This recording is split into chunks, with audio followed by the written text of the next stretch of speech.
জীবনে তাদের কোনো পাপ নেই, কোনো করলেও সাথে সাথে আল্লাহ তাআলা মাফ করে দিয়েছেন, সংশোধন করে দিয়েছেন।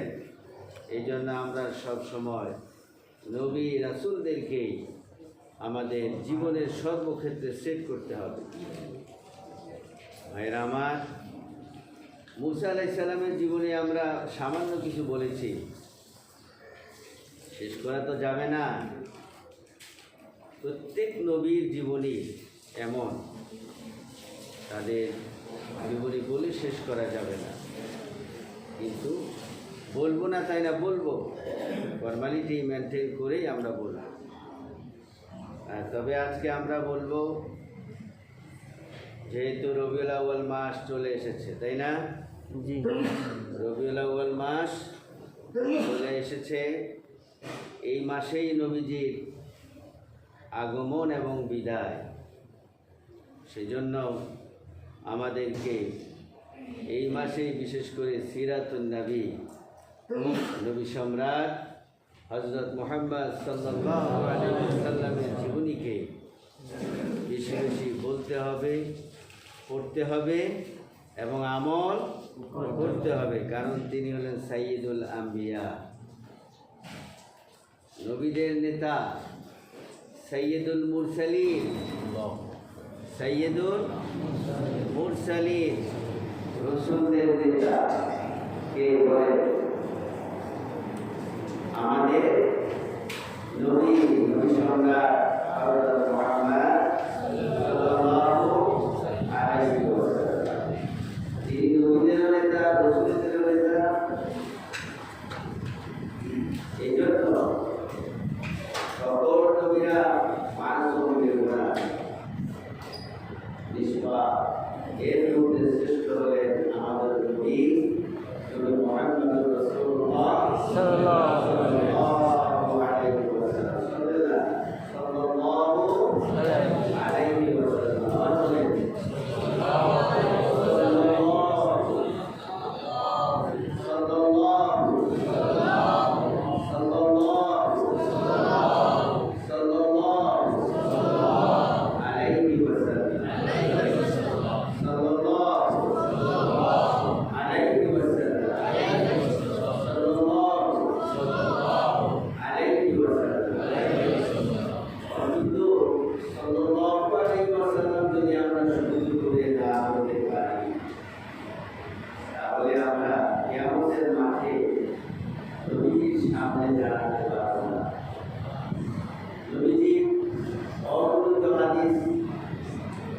জানলাম না, অনেক কিছু জানলাম না, কিন্তু নবীর উপরে দুরূদ, সংক্ষিপ্ত দুরূদটা, এটা সকলের জানা লাগবে, জানতে হবে। তারা বলেন নবীর সুপারিশ পাওয়া যাবে না। সাল্লাল্লাহু আলাইহি ওয়াসাল্লাম, সাল্লাল্লাহু আলাইহি ওয়াসাল্লাম। আমাদের নবী এই মাসে, কোন মাসে বলে? রবিউল আউয়াল মাস। কোন মাস? সবাই বলে রবিউল আউয়াল মাস। এই মাসে তিনি আগমন করেছেন এবং এই মাসে তিনি দুনিয়া থেকে বিদায় করেছেন। তাহলে এই মাসটি গুরুত্বপূর্ণ। এই মাসটি মুসলমানদের কাছে অবশ্যই দামি। নবীজির জন্ম মাসে, কিন্তু জন্ম তারিখ এটা নিয়ে ইখতিলাফ আছে। জন্ম তারিখ নিয়ে ইখতিলাফ আছে, মতানৈক্য আছে। বিশুদ্ধ মত হল 9 রবিউল। এর মধ্যে আমাদের দেশে ফেমাস হয়ে গেছে 12 রবিউল। কত তারিখ? 12 রবিউল আউয়াল। তবে 12 রবিউল আউয়াল এই তারিখটা নিয়ে যোগাযোগ তেমন কোনো ঐতিহাসিক নেতাদের যুক্তি যুক্ত করা হয়।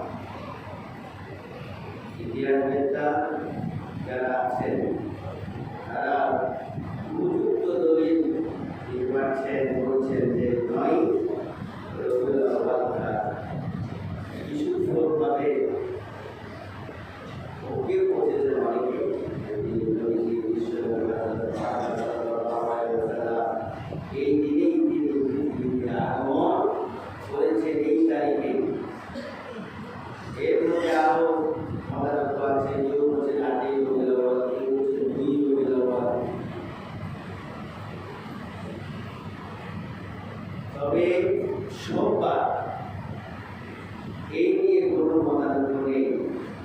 তারিখ নিয়ে মতানৈক্য আছে, ইখতিলাফ আছে, কিন্তু বার নিয়ে কোনো মতানৈক্য নেই। সোমবার রাতের বেলায় তিনি আগমন করেছেন সুন্নের তারিখের সময়। সুবহানাল্লাহ। এর মধ্যে কোনো মতানৈক্য নেই। কিন্তু আমরা এই 12 তারিখ 12ই রবিউল আউয়াল পালন করি অনেকে। নবীজির জন্মদিন মনে করো, এটা শরীয়তের দৃষ্টিতে দলিল যুক্তিযুক্ত নয়। কারণ নবী করিম সাল্লাল্লাহু আলাইহি ওয়াসাল্লাম তার জন্ম তারিখ পালন করেছেন কোরআনে কোন আয়াতে আছে? বলেন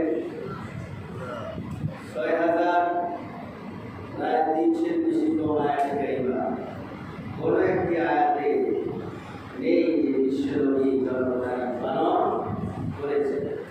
এবং বিশুদ্ধ হাদিসেও পাওয়া যায় না যে নবীজি তার জন্মদিন তিনি পালন করেছেন, এটা পাওয়া যাচ্ছে না।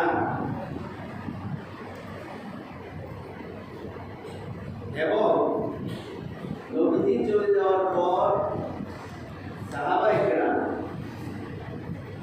পালন করেছেন এমন কোন নির্ভরযোগ্য কোন হাদিস পাওয়া যায় না।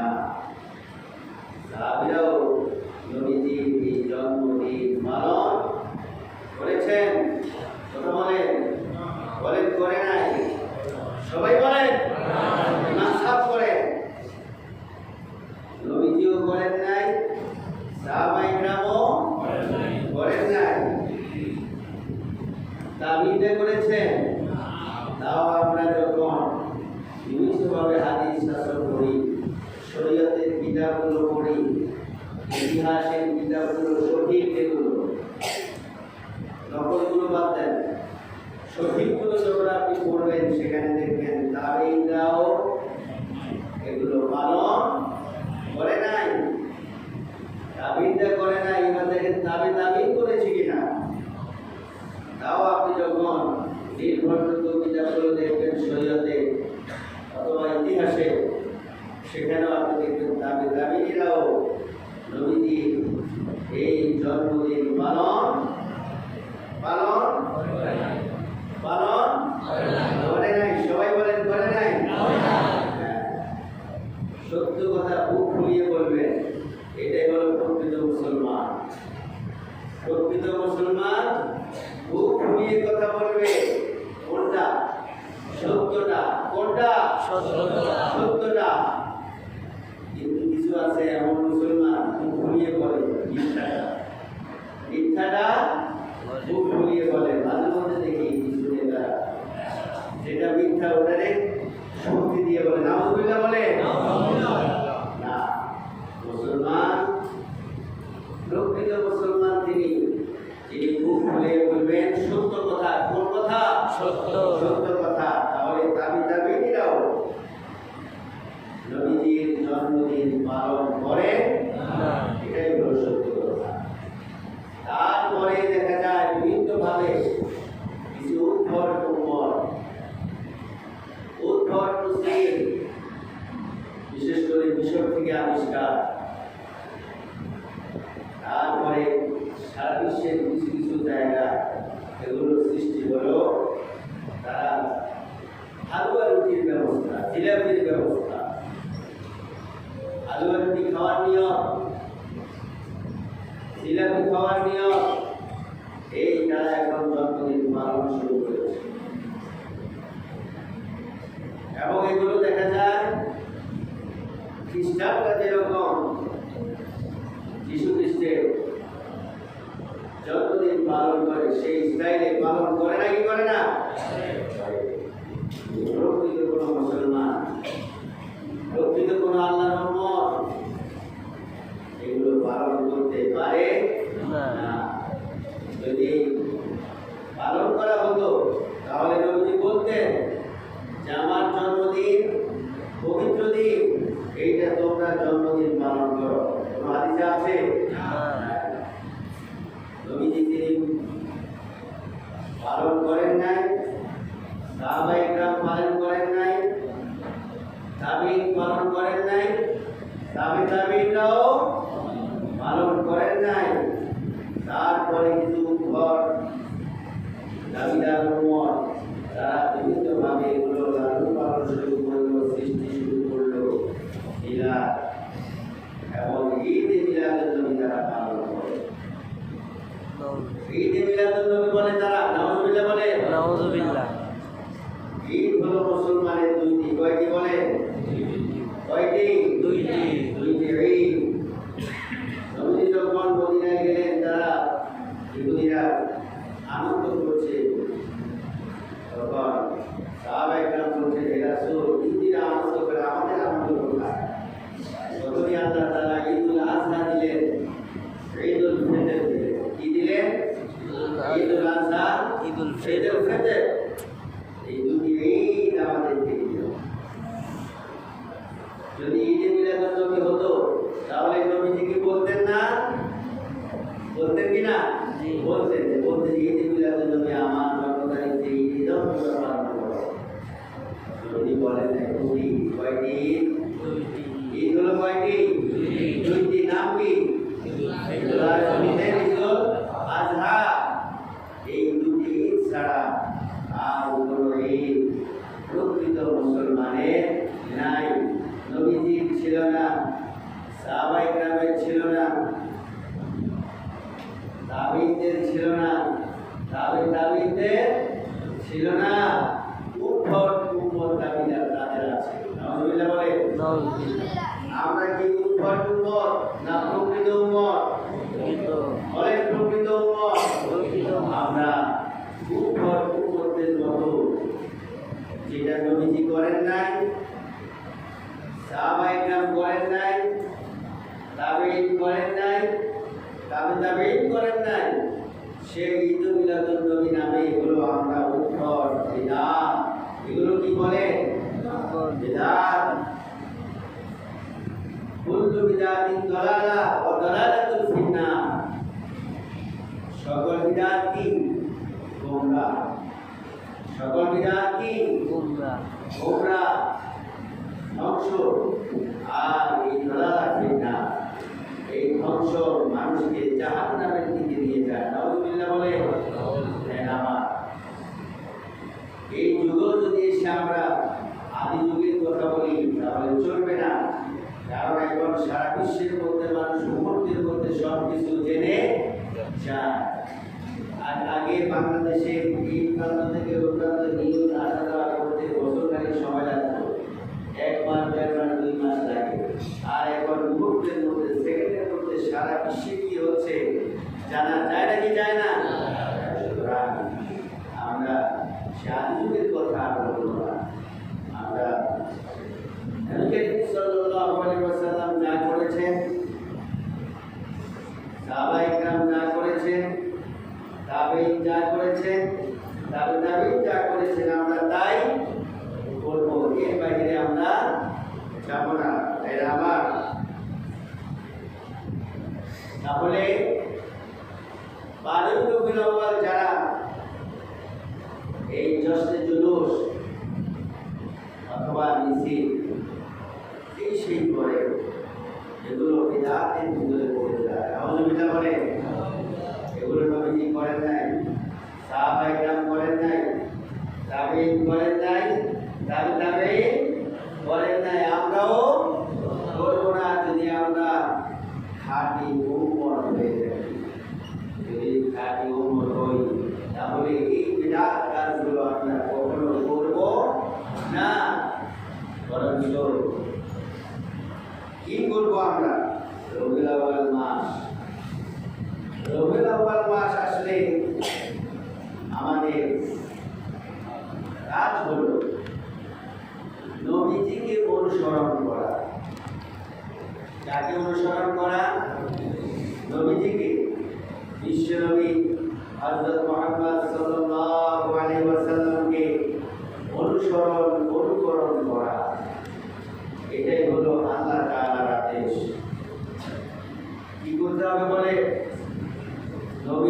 অনুকরণ করতে হবে। আল্লাহ রাব্বুল আলামিন কোরআনুল কারীমের সূরা আলে ইমরানের 31 নম্বর আয়াতে বললেন, قل إن كنتم تحبون الله فاتبعوني يحببكم الله ويغفر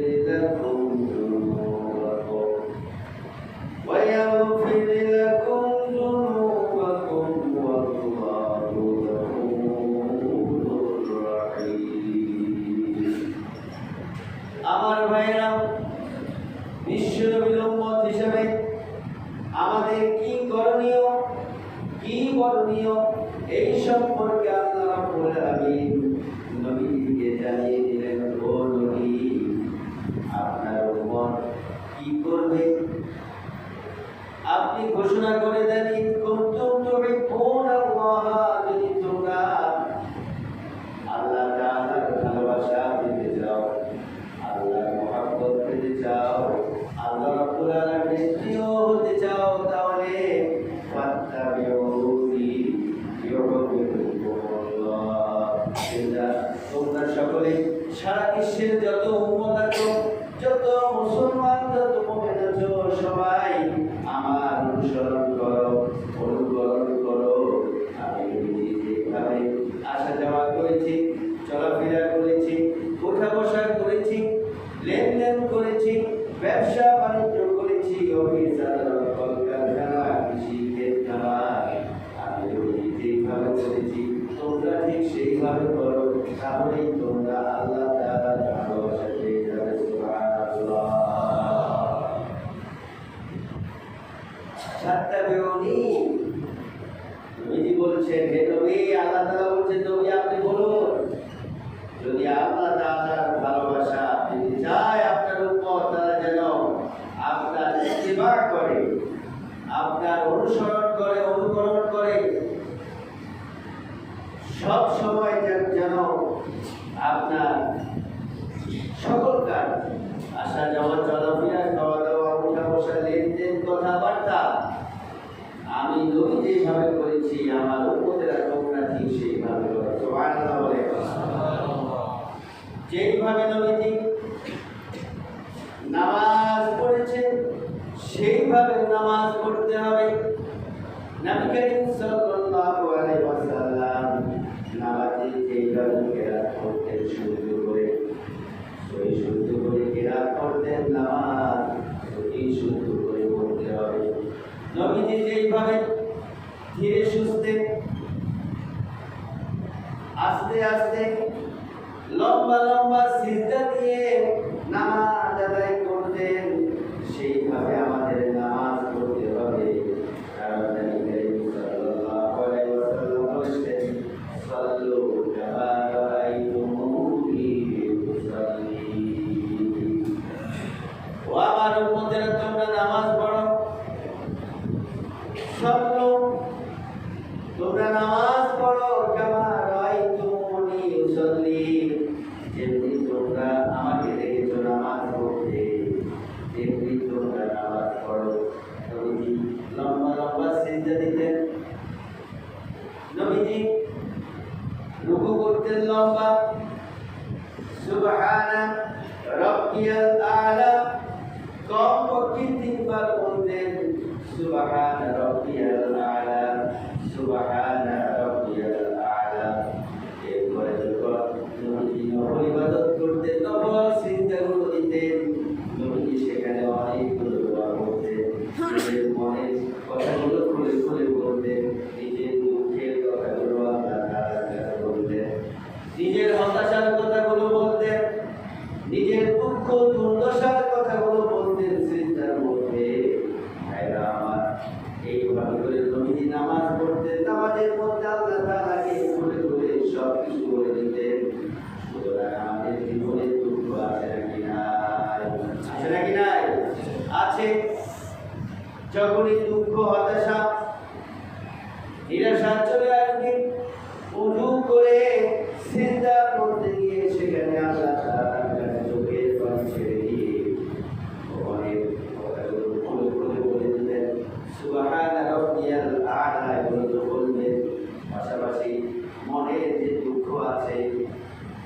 দুঃখ দিয়েছে, ভাই দুঃখ দিয়েছে, বোন দুঃখ দিয়েছে, অথবা যে কোনো মানুষ যখন দুঃখ দিবে তখন যদি নামাজের মধ্যে আপনি নফল সিজদা করতে পারেন, আল্লাহ রাব্বুল আলামিন সব হতাশা দূর করে দিবেন। সুবহানাল্লাহ। ফাত্তাবিউনি, নবী বলছেন আমাকে অনুসরণ করো, অনুকরণ করো। এইভাবে করে নামাজে অনুসরণ করতে হবে। তেমনি ভাবে সংসারে আপনার সন্তানকে আপনি কিভাবে পরিচালনা করবেন, তার সন্তানদেরকে যেভাবে পরিচালনা করেছেন, যা শিখিয়েছেন তা শিখাতে হবে।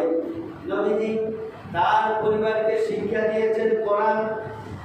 কি শিক্ষা দিয়েছেন বলেন?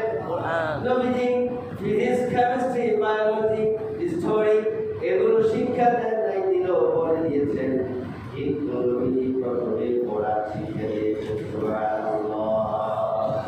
নবীজি আগে পড়ালেন ইকরা বিসমি রাব্বিকাল্লাযী খালাক খালাকাল ইনসানা মিন আলাক ইকরা ওয়া রাব্বুকাল আকরামুল্লাযী আল্লামা বিল কলম আল্লামাল ইনসানা মা লাম ইয়ালাম। সবাই বলে আল্লাহু আকবার। তার পরিবারের সদস্যদেরকে, তার স্ত্রীদেরকে শ্রেষ্ঠ গ্রন্থ কোরআনুল কারীম শিক্ষা দিয়েছে। এই কোরআনুল কারীমের শিক্ষা পেয়ে তারা বিশ্বের শ্রেষ্ঠ নারীতে পরিণত হয়েছে। সুবহানাল্লাহ।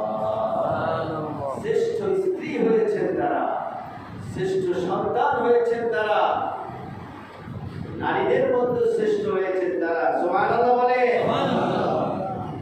কোরআন শিক্ষা দিয়েছেন ভাইরা আমার, কারণ হলো কোরআন হলো পৃথিবীর মধ্যে শ্রেষ্ঠ কিতাব।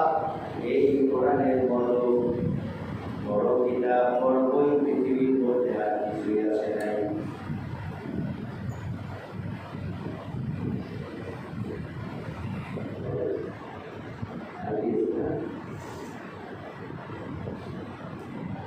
IPS এর ব্যাটারি আজকে কারেন্ট চলে গেল, তখন আর IPS আছে, শুধু ব্যাটারিটা লাগবে। IPS এর ব্যাটারি নেই। আসলে দুঃখজনক যে স্বাগতার মতো জায়গায় যদি IPS এর দুটি ব্যাটারি এই যুগে না থাকে, কারণ এখানে অনেক পদ্ধতি আছে। এই যে চারদিকে উঁচু উঁচু বাড়িগুলো, ঠিক কিনা ভাইরা? দেখা যায় এটা তো মিথ্যা, মিথ্যা না সত্য? সত্য। এই যে 6তলা 5তলা বাড়ি দেখা যায়, কোটিপতিরা তারা নিজেদের বাড়ি মাশাআল্লাহ IPS তো লাগাইছে, তারপরে এসিও আছে, আছে নাকি নাই? আছে। তাহলে এই মসজিদ ধরতে গেলে এটির মতো পড়ে আছে। এখানে যদি IPS ঠিকভাবে না থাকে তাহলে কিয়ামতের মাঠে অন্তত যারা কোটিপতি আছে আমরা সবাই কিন্তু আটকে যাব। নিজের বাড়িটারে এত সুন্দর করে সাজালাম, এত সুন্দর করে সাজালাম, এত কিছু করে সাজালাম, কিন্তু মসজিদ এতিমের মতো, বিদ্যুতের মতো ক্যামেরা IPS এর ব্যাটারি 35,000 টাকা লাগবে। IPS এর ব্যাটারি 35,000 টাকা লাগবে। তো আল্লাহর ঘরের জন্য IPS এর ব্যাটারির জন্য 35,000 টাকা লাগবে। আমি আপনাদের আমার তো 1,000 লিটার থাকি নাম কি নাম বেলায়েত ভাই 1,000 লিল্লাহি তাকবীর। সবাই বলে লিল্লাহি তাকবীর, লিল্লাহি তাকবীর। আমার ভাই 1,000, বেলায়েত ভাই 1,000, খুরশিদ আলম ভাই 1,000, লিল্লাহি তাকবীর। ওইদিকে এক ভাই হাত উঠিয়ে, ইব্রাহিম ভাই 1,000, লিল্লাহি তাকবীর। লিল্লাহি তাকবীর। ওই আমার নুরুল ভাই উনি কত ৫,০০০। আলহামদুলিল্লাহ আমার পরিচয় ভাই নুরুল ভাই ৫,০০০। লিল্লাহি তাকবীর, লিল্লাহি তাকবীর। আল্লাহ বলবেন ভাই নাহলে কিন্তু খবর আছে। টাকা দিতে পারেন না, আল্লাহ তো দেখতেছেন পকেটের কি অবস্থা, ব্যাংক ব্যালেন্সের কি অবস্থা, সেটা কিন্তু আল্লাহ দেখে। আমি দেখি না, আমি জানি না কার কি আছে, হয়তো বাড়িগুলো দেখলে দেখি না, এনারা কোটি বোঝা যায়। হ্যাঁ, কিন্তু ৩৫,০০০ টাকা লাগবে। আমি তো চাচ্ছিলাম যে আল্লাহ দুই একজন বান্দা দাঁড়িয়ে বলল হুজুর আমি একাই দিয়ে দেবো। হ্যাঁ, আমি একাই দিয়ে দেবো। স্বাগতের মধ্যে তো আপনারা জানেন এই যে পাশে একটা মসজিদ হচ্ছে, উনি একাই নিজে সব ব্যবস্থা করছে, একাই মসজিদে সব দিয়ে দিচ্ছে। স্বাগতের মধ্যে সেই লোক আছে, সুবহানাল্লাহ বলে। সোহেব ভাই ১,০০০ টাকা নগদ। লিল্লাহি তাকবীর, লিল্লাহি তাকবীর। তো আল্লাহর যে বান্দা, আল্লাহ যখন কবুল করবেন, যারা ভাববে যে আমার ঘরটা সুন্দর করার আগে আমি আল্লাহর ঘরকে সুন্দর করব, আমার ঘরটা এসি করার আগে আল্লাহর ঘরটাকে আমি এসি করব, আমার ঘরটাকে আইপিএস করার আগে আমি আল্লাহর ঘরটাকে আইপিএস করব। এইটা হলো আল্লাহর বান্দাদের কাজ এবং প্রকৃত মোমেনদের কাজ। সুতরাং ভাইরা আমার, আপনারা বলেন, আমি তো মনে করছি যে ২-৪ ভাই দাঁড়িয়ে করবেন যে ঠিক আছে আমি সবাই মিলে এই ৩৫,০০০ টাকা দিয়ে দেবো আইপিএস। ঠিক ১,০০০ নাম বলেন ভাই। কামরুজ্জামান ভাই ১,০০০ টাকা। লিল্লাহি তাকবীর, লিল্লাহি তাকবীর। আল্লাহ তাআলা কবুল করে নাও। যত ভাই দিলেন কষ্টার্জিত টাকা তোমার ঘরের জন্য দান করে দিলেন, আইপিএসের ব্যাটারির জন্য কবুল করে নাও মাওলা, রুজি রোজগারে বরকত করে দাও। সাব্বির ভাই ১,০০০ বাড়তে পারেন না ভাইরা? হ্যাঁ, আল্লাহ তাআলা বাড়িয়ে দিবে। ওই যে আল্লাহ তাআলা বলছে আনফিক ইয়া ইবনে আদম উনফিক ওয়ালাই। আল্লাহ বলছেন বান্দারে, ও বান্দা তুমি দান করো। তুমি দান করে লাভ হবে কি? তুমি তো দান করবে তোমার হাতে, আমার হাতে আর কত করবে? এরপরে আল্লাহ বলে তুমি ছোট হাতে তুমি দান করবা, আর আমি আরশের মালিক বড় হাতে তোমাকে আমি দান করবো। সুবহানাল্লাহ। আপনি দিবেন ১,০০০, আর যদি দিতেই পারেন ১,০০০, আল্লাহ কি শুধু ১,০০০ দিবে না, তিনি ২ কোটি করে দিবেন। সুবহানাল্লাহ বলে।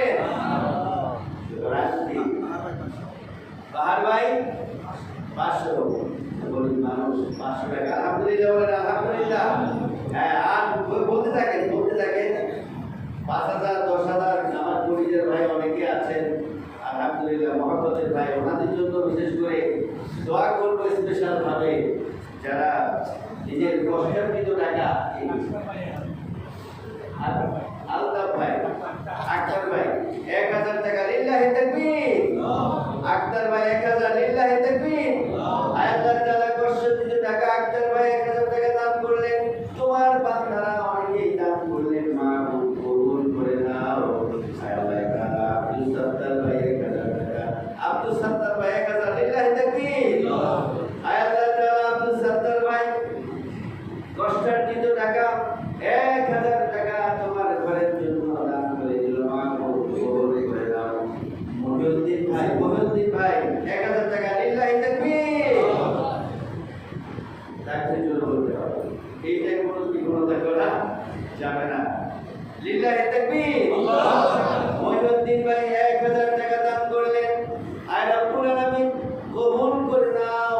আয় আল্লাহ তাআলা এই যে মাসুল আছে নাম কি? নাম বলো, নাম বলে। বাইজিদ ভাই ১,০০০ নাকি নগদ? মাশাআল্লাহ, বাইজিদ ভাই ১,০০০ টাকা নগদ। লিল্লাহি তাকবীর। আল্লাহ তাআলা তোমার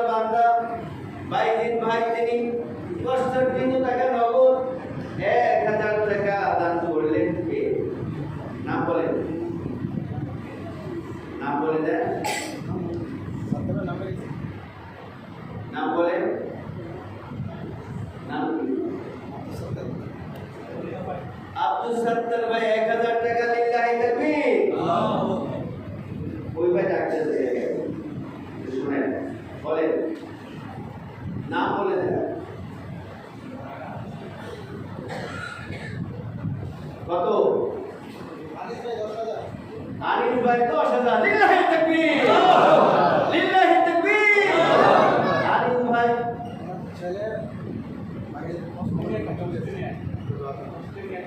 অস্ট্রেলিয়াতে গেলেন,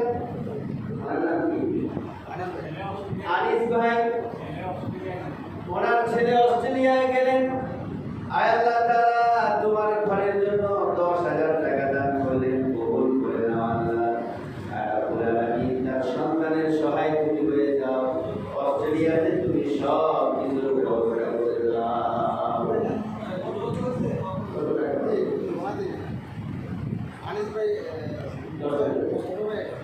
মোস্তফা ভাই 1,000। লিল্লাহি